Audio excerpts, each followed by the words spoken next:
নমস্কার, আমি অয়ন্তিকা আর আপনারা এই মুহূর্তে দেখছেন বাস্তব নিউজ। বিস্তারিত খবরটি জানতে সম্পূর্ণ ভিডিওটি দেখুন। ধন্যবাদ।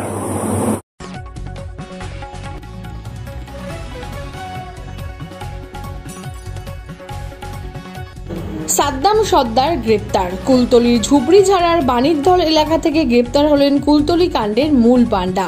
বুধবার রাতে একটি মাছের ভেড়ি থেকে তাকে গ্রেপ্তার করা হয়। সাদ্দামের পাশাপাশি ওই ভেড়ির মালিক তথা কুলতলির সিপিএম নেতা মান্নান খানকেও গ্রেপ্তার করা হয়েছে। এই নিয়ে মোট 4 জনকে গ্রেপ্তার করল পুলিশ। বুধবারই সাদ্দামকে আদালতে হাজির করতে পারে পুলিশ। পুলিশ সূত্রে খবর, গত সোমবার পুলিশের চোখে ধুলো দিয়ে পালিয়ে গিয়ে সিপিএম নেতা মান্নানের মাছের ভেড়িতে আশ্রয় নেন সাদ্দাম। সেই ভেড়ির আলাঘর থেকেই গ্রেপ্তার করা হয় তাকে। গ্রেপ্তার করা হয় মান্নানকেও। কুলতলি থানার পুলিশ বিশাল বাহিনী নিয়ে বুধবার রাতে মাছের ভেড়ি ঘিরে আলাঘর থেকে গ্রেপ্তার করে সাদ্দাম ও মান্নানকে। সাদ্দামের ভাই সাইদুল এখনো অধরা। আর আপনারা এই ছবি দেখছেন সরাসরি শুধুমাত্র বাস্তব নিউজের পর্দায়।